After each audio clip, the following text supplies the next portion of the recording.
Hello friends, welcome to Chukka vlogs. నేనైతే జీడిమెట్లలో ఉన్న సుభాష్ నగర్లోని కాలభైరవ దేవాలయానికి వచ్చాను.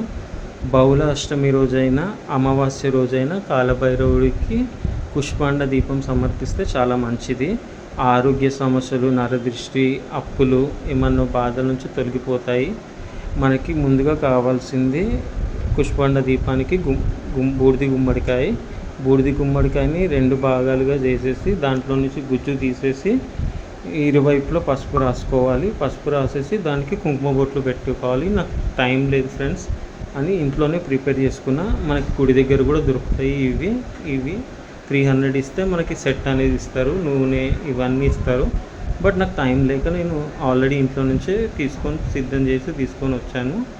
మనం ఏదైతే పేపర్ ప్లేట్ పెట్టి కల్లుప్పు వేసేసి దాంట్లో ఈ ఉప్పు పెడతామో, ఇవి గుమ్మడికాయలు పెడతాము. ఈ కల్లుప్పు అనేది ఏంటంటే మన నెగిటివ్ ఎనర్జీ పోవడానికి.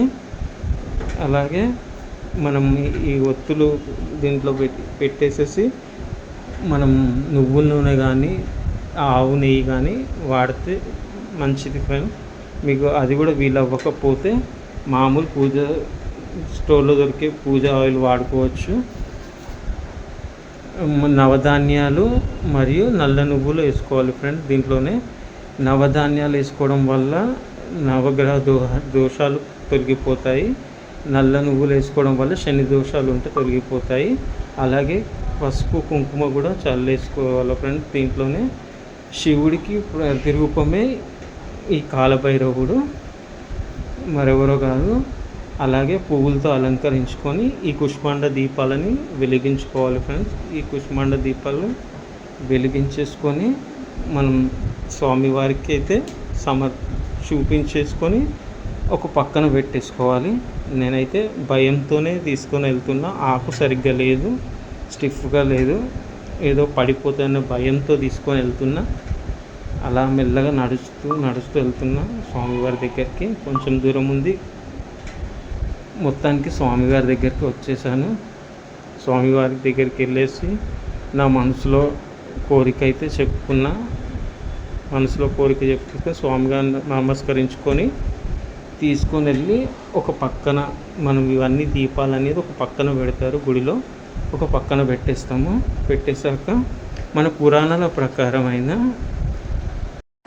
పురాణాల ప్రకారం ఒక కథ ఉంది. త్రిమూర్తులలో ఒకరైన బ్రహ్మ జీవ సృష్టికి అధిపతి అయిన చాలా గర్వపడతాడు. సాక్షాత్తు ఆ మహాశివుడిని చులకన చేస్తాడు. దాంతో ఆగ్రహానికి గురైన మహాశివుడు కాలవ భైరవ అవతారం ఎత్తి బ్రహ్మ 5వ శిరస్సుని ఖండిస్తాడు. నేనైతే కాలభైరవుని దర్శించుకున్నాక చాలా మనశ్శాంతిగా అనిపించింది. మీకు మీ దగ్గరలో ఏదైనా కాలభైరవుడు ఆలయం ఉంటే బహుళాష్టమికి కానీ అమావాస్యకి కానీ స్వామివారిని దర్శించుకోండి.